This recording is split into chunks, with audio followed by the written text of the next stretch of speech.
2023년 4월 26일 수요일입니다. 오늘 하나님께서 우리들에게 깊이 생각하고 깨닫고 우리 뇌리에 새기라 주시는 말씀은 시편 100편입니다. 먼저 말씀을 함께 읽어보십니다. 온 땅이여 여호와께 즐거운 찬송을 부를지어다. 기쁨으로 여호와를 섬기며 노래하면서 그의 앞에 나아갈지어다. 여호와가 우리 하나님이신 줄 너희는 알지어다.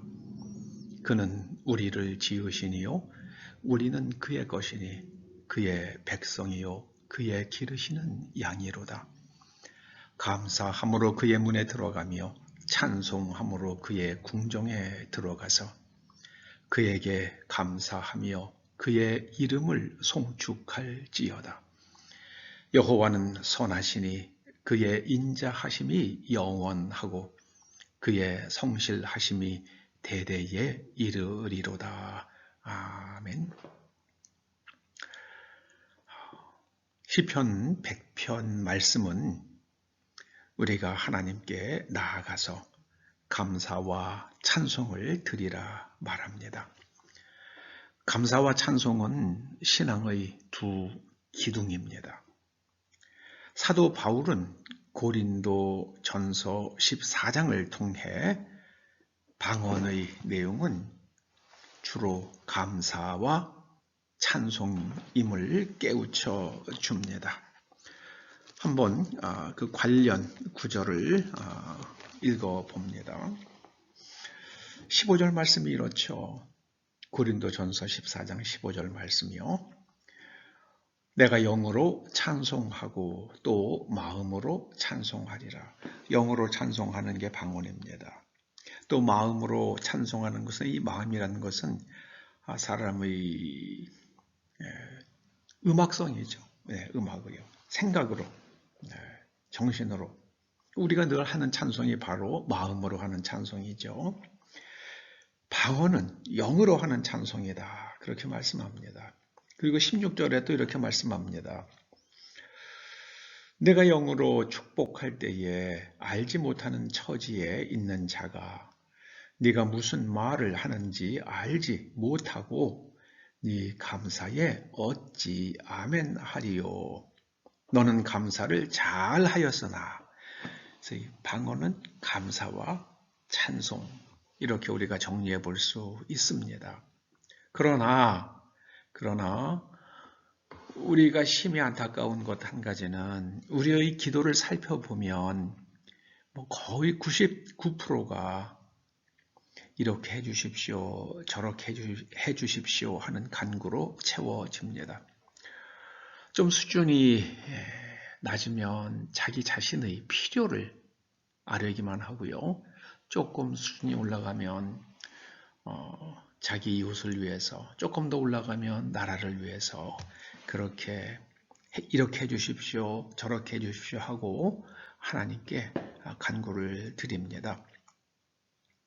그런데요, 필요를 채우기 위해서, 그것이 개인적인 일이건 주변의 사람의 일이건 나라를 위한 일이건, 그 필요를 채우기 위해서 하나님께 나아가면 감사할 게 없죠. 그냥 늘 이런 것도 해주지 않고 저런 것도 해주지 않으시는 하나님만 생각하게 됩니다.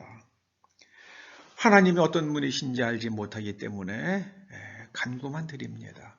여러분, 우리는 하나님께 감사해야만 합니다. 그런데 감사하란다고 해서 감사가 되는 건 아니죠. 어떻게 하면은 우리가 감사할 수 있습니까? 깨달아야죠. 깨닫는 사람만이 감사합니다.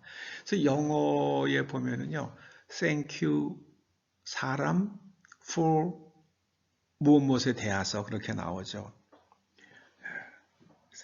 어떤 아이가 이제 유치원에 다니면서 영어를 이제 배우고 나서 뭐라고 영어로 막 말하더니 끝에 가서 그러더라고요.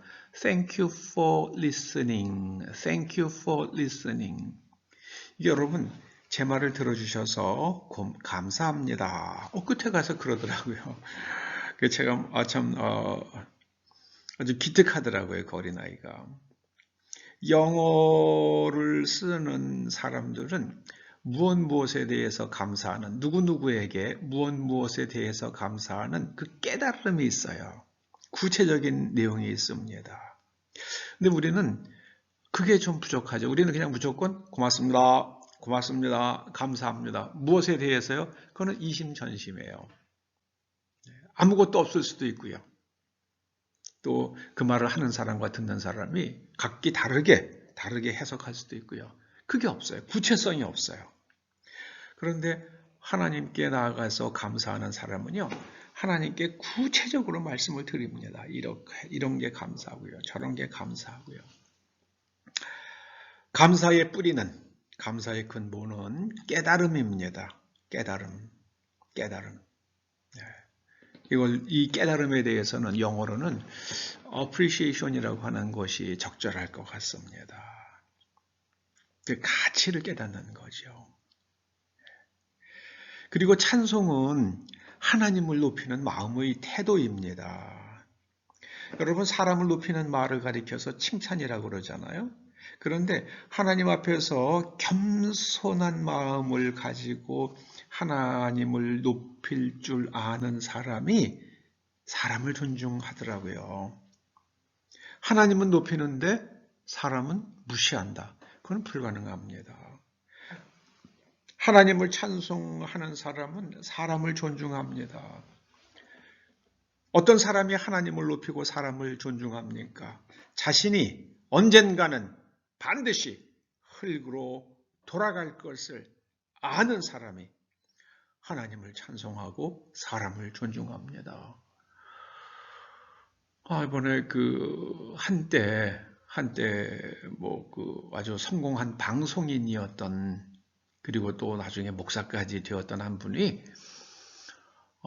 동남 어느 나라에서 그렇게 갑자기 돌아가셨다고 계속 뉴스가 나오더라고요. 그분이 자기가 화가 난다고 그래가지고요, 무슨 자오지 않에 그 부인을 갖다가 막 그냥 질질 끌고 하는 그 모습이 인터넷에 공개되고 그랬잖아요. 너무 가슴 아프더라고요. 그랬더니 그분이 그때 몰랐죠. 내가 언젠가는 흙으로 돌아간다는 것을 알면은 그렇게 할 수 없죠. 자기 부인에게 그렇게 할 수 없는 겁니다. 이혼하더라도, 같이 살기가 어려워서 이혼하더라도 상대에 대한 깊은 존중이 있어야죠. 우리는 언젠간 흙으로 돌아갑니다. 그러기에 하나님을 찬송하고 사람을 존중하며 살아야 합니다. 감사와 찬송을 드릴 때 우리에게 어떤 일이 일어납니까? 우리의 생각과 감정과 몸이 하나님께 공명합니다. 이게 굉장히 중요합니다. 여러분, 누군가가 여러분을 존중하고 존경하고 정말 진심으로요, 여러분을 높이는 그런 말을 해줄 때에 여러분, 그 사람에 대해서 여러분의 마음이 열리잖아요. 그러면 그분이 하는 말이 다 공감이 가고 이해가 되잖아요. 그게 공명이 되는 거죠. 마음이 하나가 되는 거죠. 공명이 되는 겁니다.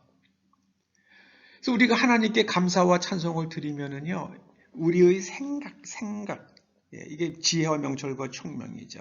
우리의 지성이, 그리고 우리의 감정이, 그리고 우리의 육신이 하나님께 공명을 해요. 하나님께 완전히 개방되어서 하나님 나라에서 오는 그 눈에 보이지 않는 엄청난 자원들이 우리의 생각과 감정과 우리의 육신을 채웁니다. 그럼 그 결과를 가리켜서 성경이 뭐라고 그럽니까? 그걸 그렇게 하나님으로부터 오는 생각과 감정과 그리고 생명으로 충만한 삶을 가리켜서 요한복음은 영생이라고 부릅니다. 이게 영생입니다. 이게 영생입니다. 여러분, 영생이 우리에게 보여주는 한 면이 번영입니다. 번영. 성경에 나오는 위인들이 다 번영을 누렸죠. 그 예수님께서는 왜 가난해지셨습니까? 우리를 부욕해 하시려고 가난해지셨다고 성경이 말씀합니다.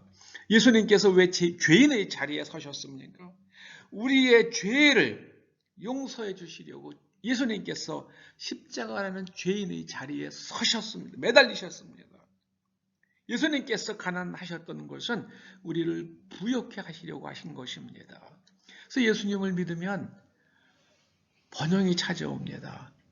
여러분, 우리나라가 지구상에서 가장 가난한 나라 중에 하나였잖아요. 그런데 지금 윤석열 대통령이 미국에 가서 집 A세 초청을 받을 가능성이 있다는 그런 평론가들도 있더라고요. 좀 어떻게 될지 모르지만 한번 지켜보십시다.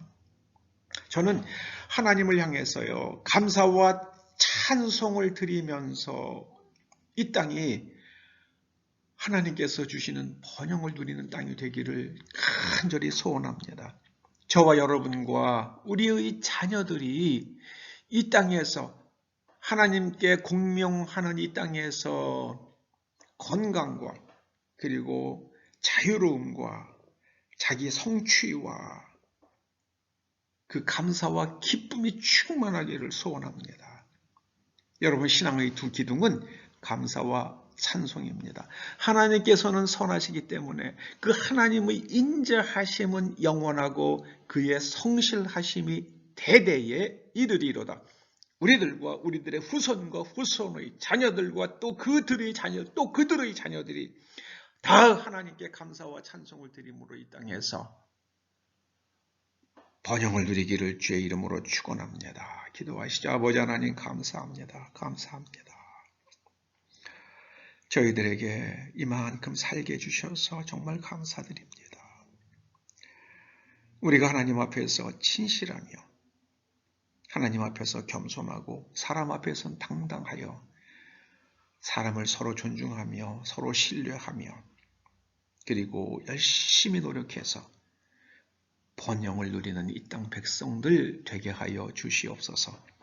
농사지을 땅도 없고 에너지도 없고 지하자원도 없지만 하나님께서 이 땅 백성들이 하나님께 감사와 찬양을 드림으로 하나님께 공명되어서 하나님 나라의 그 풍성함을 누리게 하여 주시옵소서.